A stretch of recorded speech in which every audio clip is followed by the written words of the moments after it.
Good afternoon. It's nice to see you all here. It's a pleasure to be here in Uruguay. And first of all, thank you for the invitation.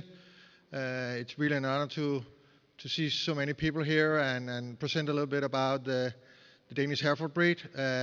We don't have the same numbers as you have here in Uruguay, but nevertheless, we are very passionate about the Hereford breed in Denmark, and we would like to share with you a little bit about how we see the breed and how we work with the pedigree in Denmark.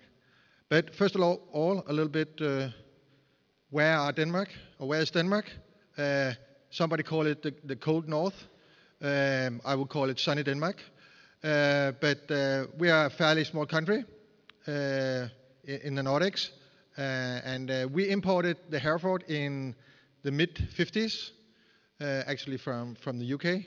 My father, he was advisor for the Danish Red in dairy industry, but he was asked for some people that advised them to get a new, or not a new, but a beef pedigree into Denmark. And the selection was actually Hereford, so he went together with a couple of people to England and selected Hereford as the third beef cattle in Denmark. And we haven't looked back since, let's put it like that. In 2008, my wife Lena and I had the opportunity to host a conference and a little bit picture of the garden. As you see, again, the sun, I think you can recognize it. We also see a guy, I don't know if he's here, but I have several pictures. I tried to find some pictures that I know was part of the group this year. And on the right, you can see Don in a younger version than today, but still looking good.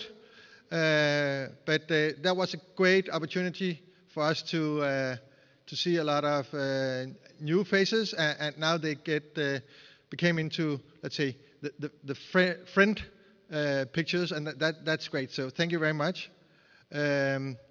We also, among other things, got some good gifts, and I hope that we also from Denmark are allowed to give some gifts out to the ones that have prepared a lot, barbecues and everything. I know that we were not able to make it due to the weather, due to the rain, but still we would love to give some gifts to all the people that have done a lot of preparation just to make sure that we can come around and see your farms.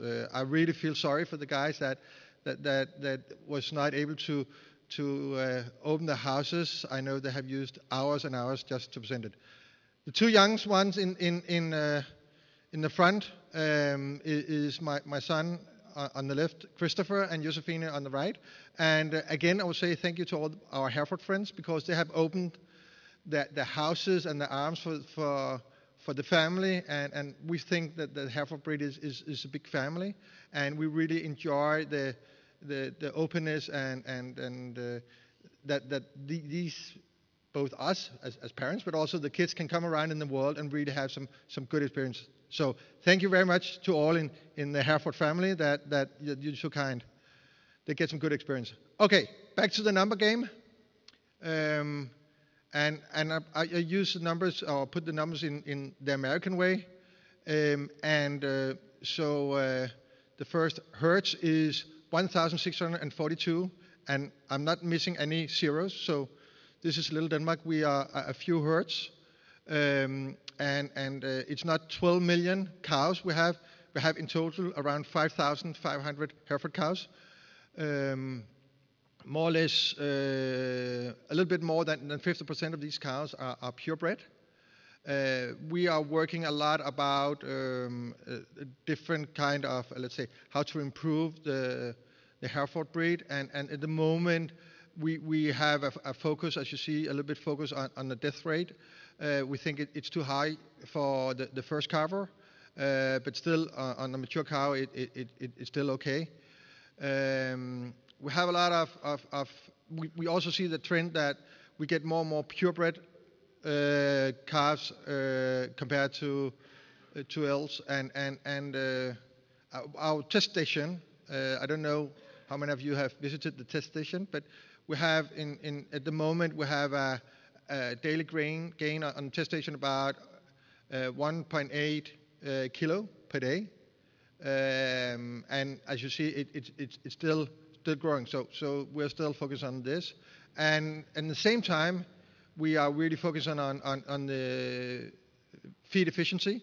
So you can see it's just for the last 2 years, it has been improved the efficiency. So we only need 4.76 food units to get a kilo growth. So we're really improving on that. Also on the eye muscle, not the last 2 years, but on a long period, we'll see that later, we can see we really improved on the size of the eye muscle. If we pick on a longer time perspective, let's say the last 7-8 years, we have unfortunately not a EPV program as you have, but we have something called S-index. We have this has a long-term relationship with these S-index, and the reliability on this index is very high. So, but the index for the Hereford has improved for the last 7 years, 1.6, which is quite good. Especially, as I said, on feeding efficiency, the growth, and the last part is actually our what do you call it, pheno whatever, something. It looks like a Hereford, not whatever. So, how do we do actually at home? We have a very hard, efficient health program. I guess you all know that. That gives us a good opportunity to export meat all over the world, even to the countries that have very high requirements, so Japan, whatever. So we sell more or less meat worldwide, not in huge portions, but please remember, Denmark is mostly a pig country, so the health in the pigs and the cattle is in the same pool. So as long as the entire Denmark is in a good shape, we can export to whatever country we want. The same thing about our livestock export.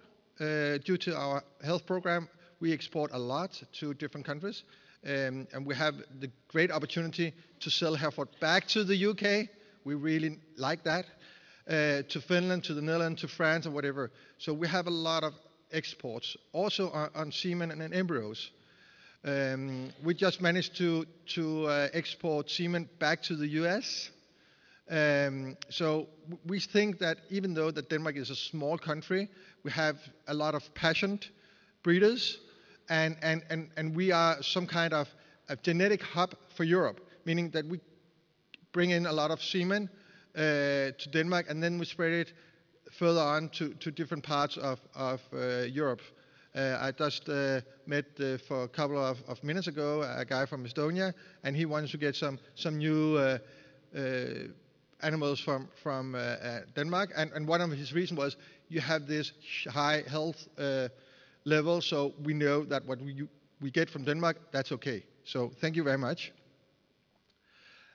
Some of our new sires, AI sires, or the newest one, is this young fella. He's called Kenan 1098.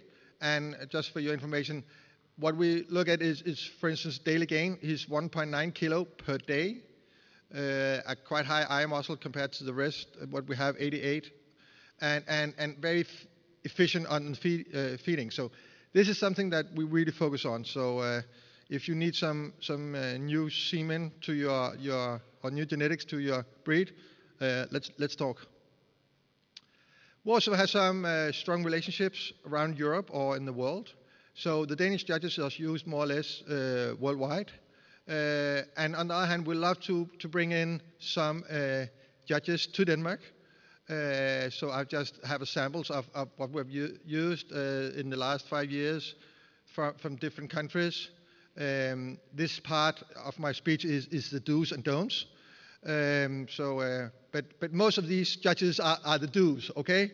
Now, we really appreciate that you want to come over to Denmark, small Denmark, and share some of your knowledge about cattle, because we are still a small country, but you really give us some new inspiration. So thank you very much to take the time to come over. Also, we need to, let's face it, in our organization, the average age in breeders, it's coming higher and higher, and we really need to do something to get some youngsters on board. So we have Inspired by Canada, established a new youth program, and that was established for 8-9 years ago, and it's really successful. I think 20% of our members now is below 25, and so at least we have the new ones to come in.